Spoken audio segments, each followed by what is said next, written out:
G'day mates, Keg11 here and welcome to the 1998 Brazilian Grand Prix from the Autódromo José Carlos Pache in Interlagos, Brazil. Now this is the second round of the 98 season and I'm coming to this race after an excellent win in Australia, the first win by an Australian since the race was on the F1 calendar, so really good stuff for the season to me and for Benetton after finishing third place in last year's standings.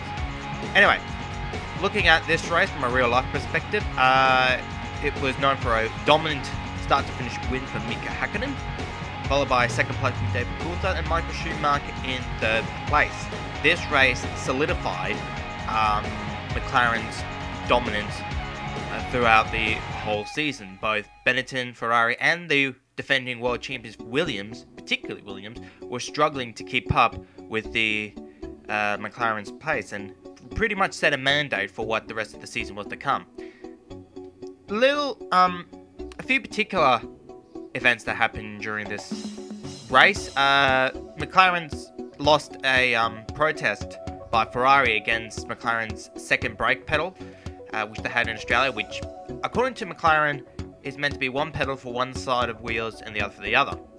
But Ferrari and the FIA interpreted this as a four-wheel steering device, which is banned by the FIA, despite what Ron Dennis said that this system has been approved by the FIA on a couple of occasions, but whatever.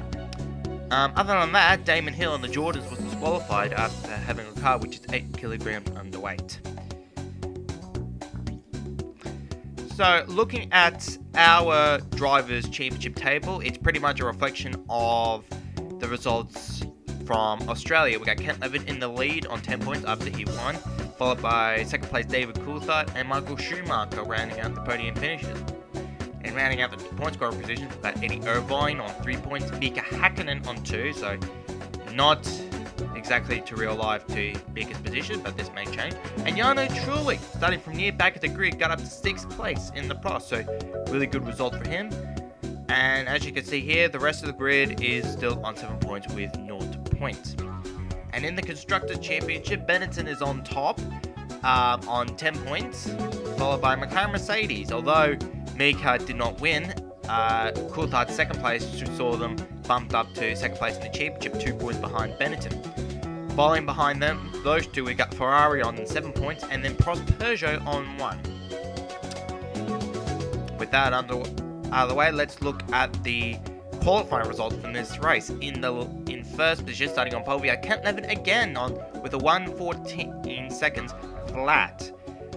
Just edging out over Mika Häkkinen. Finally a good qualifying result, because I think he qualified further down, like 4th place in Australia. So I only saw him up until the first corner. After that, I was ahead of him throughout the entire race. But Mika is starting in second place, 0.870 seconds behind Levin. And the second McLaren, David Coulthard, is behind him in third place, just another 0.06 of a second behind Häkkinen. Following behind them, we've got the two Ferraris, Michael Schumacher and Eddie Irvine. And in 6th place, we've got Damon Hill in the Jordan, so a really good result there for Jordan. Round out of the top 10, we've got Jean Alesi, Heinz-Harald Frentzen in the Williams. My teammate, Giancarlo Fisichella, about 2.1 seconds behind me. And then Johnny Herbert in the second Sauber.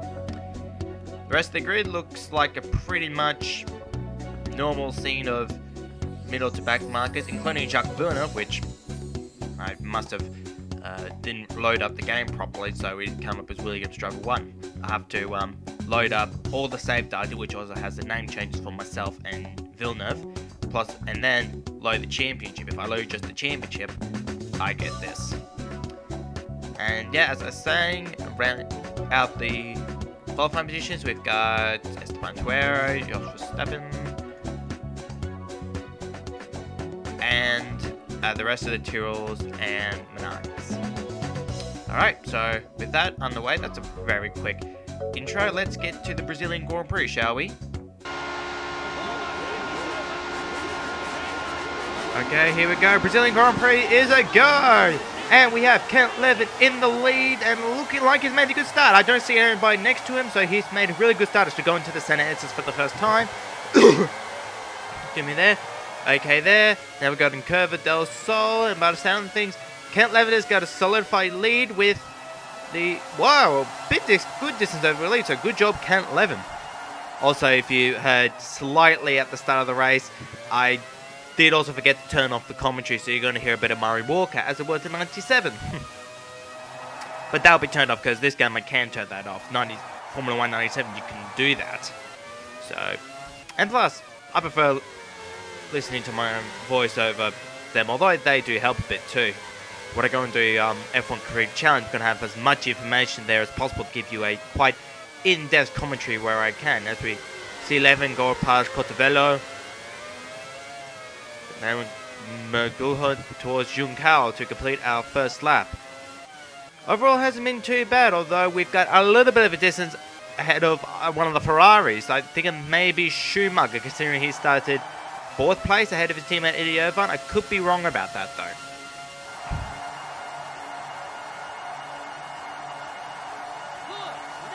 That's 11 leads because I'm racing as Noah Heitzel Frentzen in the Williams in 2nd place, followed by Hakkinen, and further down see Coulthard, Alesi, and Fischer-Keller. So wow, this is a very interesting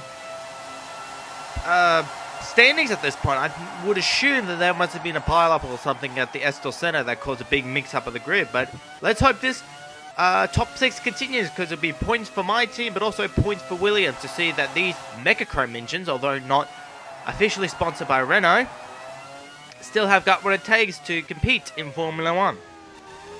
Plus, Heinz is having a not too bad year so far, he didn't score last race, but he's scoring here too. But he's been qualifying much, much better than his teammate Jacques Villeneuve. Probably says a lot, because in real life, Heinz-Harald Frentzen would play second fiddle to Villeneuve again, which would inspire him to sign on to Jordan to 1999. Not that it mattered anyway, because Villeneuve left Williams to join the new BAR team. So it didn't really matter if Frentzen left or not. But still, you can't change history.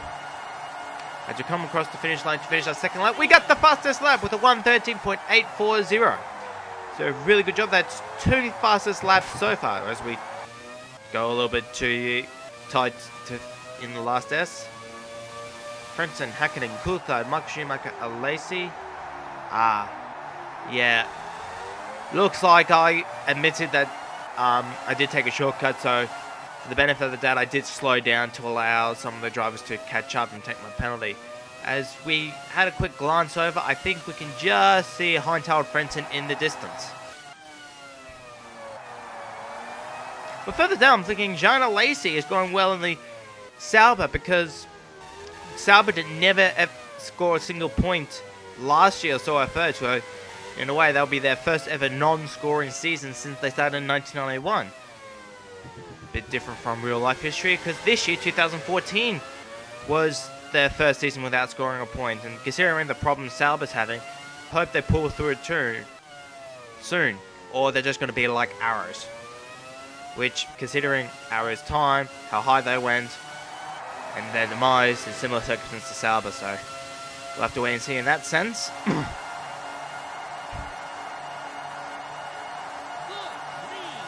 Alright, race positions, we got Count Evanston lead, followed by Heinz-Harald Frentzen, Mika Hakkinen, David Coulthard, and Michael Schumacher. I haven't seen his name in the top 6 lately, so I think he must have fell out a lot of positions, but he's passed Fischer-Keller and Jean Alesi to score 5th place, and it sounds like he's right up David Coulthard's butt. Bit wide coming out of the Subida del Lago, but not a problem there. Yeah, 11's been having a really calm race as compared to both his first win in Italy in last year and the last round in Australia. Those two he had to fight for. But it looks like it's on a really easy run. Well, of course it'll be easy, because I've always liked Interlagos. Australia, Interlagos, really good racetrack, really fun little racetracks. Thinking about it, I do have a likeliness for both the first few races and the last few races of the season. Not because they're the start of the season, let's get into it, or the final race of the season, the season's almost over, but it's just the tracks themselves. Or is it just me against some of the European tracks? Don't know. 1:14.33, still not on bad best time, and the standings look quite the same, although I would imagine Frentzen has got Mika Hakkinen up his back door, so it's going to have a bit of competition there. I wonder how far I'm in the lead. Considering I can't hear the others behind me, I got a couple of seconds up, which is good. And it kind of reflects how well it went last year. If you guys have seen my 97 Brazilian Grand Prix, I started in, I think, 12th or 13th position in the Stewart Ford, but managed to push through and score my first points. No, I scored 7th, so just missed out on my first point. But I managed to score the fastest lap after a really good final lap, which saw me overtake both Häkkinen and I think one of the Tyrrells, I think Mika Salo, coming out of Curva del Sol. I was moved to the outside of the corner to pass Häkkinen, and then once I cleared him, I zipped through in between him and the Tyrrell to pass the Tyrrell on the left-hand side. So I'm really, really proud of that pass, and I was equally more proud of my fastest lap because it was the first fastest lap I got throughout my whole entire Formula 1 career. As we crossed the finish line to start our final lap, Michael Schumacher did get past David Coulthard. Sorry if I got Schumacher messed up. But Schumacher is ahead of Coulthard and catching Mika Häkkinen also, I assume, considering the pace Michael Schumacher is getting. Considering this is the fastest lap, I have some doubts. Oh, Levin had a moment coming out of Subida do Lago, but that was a corner that I had a little bit of trouble of during practice. As coming out of that corner, I always seem to get the rear end light and manage to slide it. But it's only there though. Elsewhere it's been quite good.